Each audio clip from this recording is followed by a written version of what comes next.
Coming to you from the Safe Space Studios, I'm Brodor, and this is a Why We Game product review, or a retailer review more accurately. Several months ago, I had the opportunity while I was in Wisconsin going to GameholeCon to visit a retailer called Noble Knight. Now, they were at the show, vending, showing off some of the, stuff that they have of interest, which to me was that which, strummed the heartstrings of nostalgia. They have a lot of unavailable and out-of-print material. And it was really cool to be able to pick up and touch in these little plastic bags, these cool games from my childhood, things that I coveted, or things that I lost, or things that, I regret selling, or what have you. And that was cool in and of itself, but the people that worked the booth were very cordial, they were very knowledgeable, and they said a lot of positive things about the retail location. Now, I would have went to go see it anyway. I make a point when I'm out of the St. Louis area, whether it is for pleasure or work, etc., whether it's with friends for a con, I'm on vacation with my spouse, I always go in and see other retail shops because is there something they have that I haven't been exposed to? Is there a retail idea or a concept that they're doing that I haven't been exposed to? Even though I haven't been a retailer for years, it's in my heart, man. I love that aspect of the industry, right? It's just in me.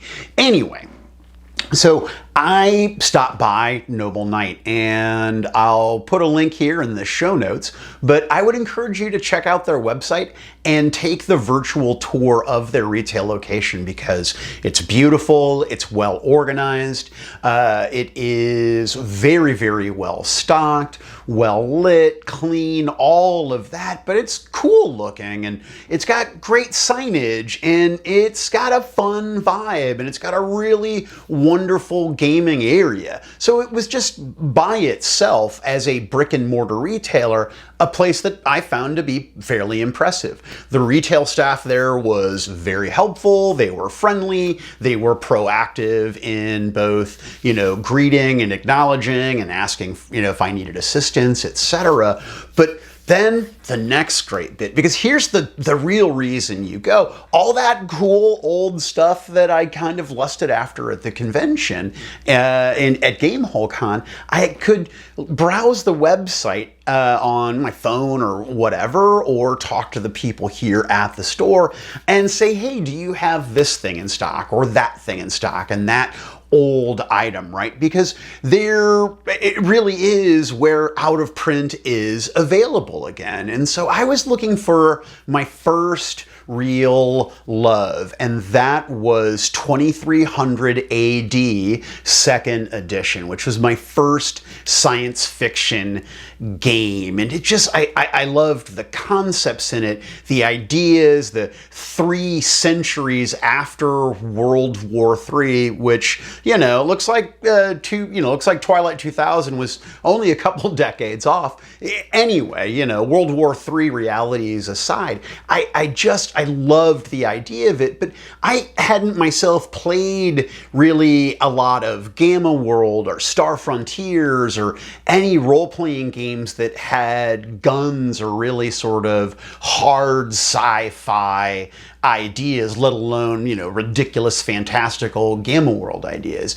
And I loved looking through the books. I loved looking through the tech and reading about the equipment and reading about star travel and alien races. It was just fantastic to me.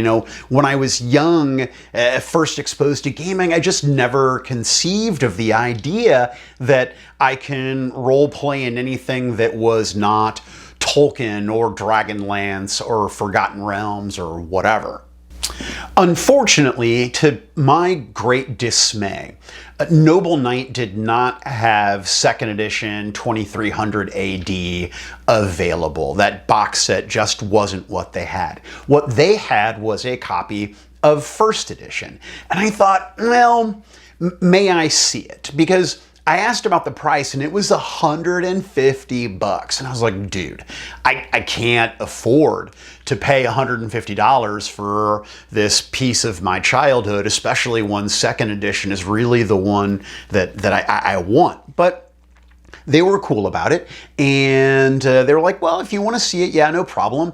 And when the individual that was assisting me came back from the warehouse with the box set, I wasn't really quite sure what I was looking at when I opened it up, because it looked like 2300 AD from my childhood. And I thought, wow, okay, well, this is neat. So I go ahead and I open up the box, I delve inside, and the very first thing is this blue book, which is very difficult to read, with a little handwritten note. Now, those of you that are old school gamers, you know that from your childhood, a lot of us made annotations, we put notes in things. If you go to used game auctions at your FLGS, oftentimes you'll find old maps and character sheets and things like that. So I didn't think anything of that first note, but then I open up the referee's manual, and the staples are gone, and the very first thing I flip to is this weird guy. And if you look, you can see that this is a separate piece of paper. So this is, in the old school, for those of you that don't remember the time prior to digital, when they did addendums to art in books, they had to do it manually. And so I'm going deeper and looking through this thing, and I'm like, well, so then I come across the player's manual, and the player's manual has this final proof thing from buyer Darlene.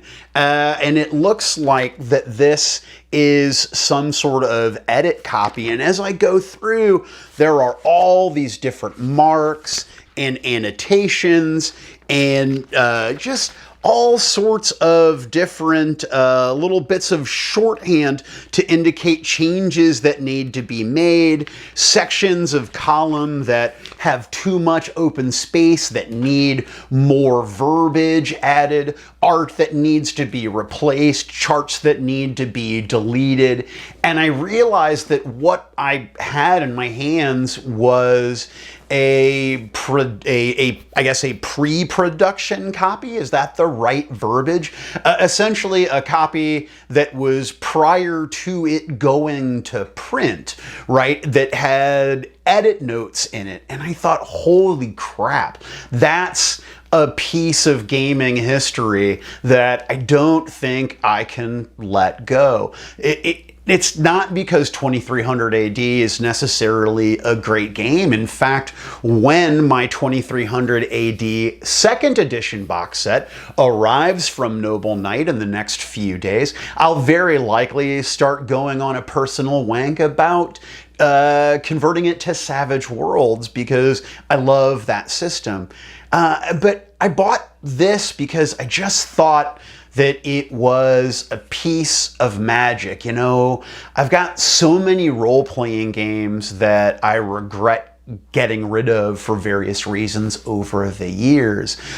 Chief among them would be my first edition Legend of the Five Rings stuff. But this was not just delving into nostalgia for me as a gamer in my childhood and, you know, the late 80s. And it said this is a piece of history that I want to hold on to, right? And I don't know, I mean, as douchey as it may sound,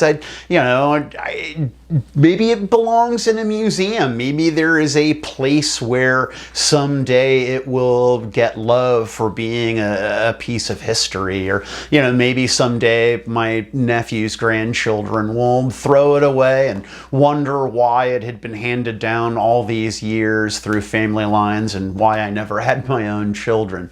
But If you want to engage in nostalgia, or you just want a great store to check out, or you want a really solid website to look at and order from, I definitely would encourage you to check out Noble Knight. I've had nothing but good experience with them. No, I'm not being paid for this advertisement. I just thought I would give them a shout out because they're doing something that not a lot of people out there are doing.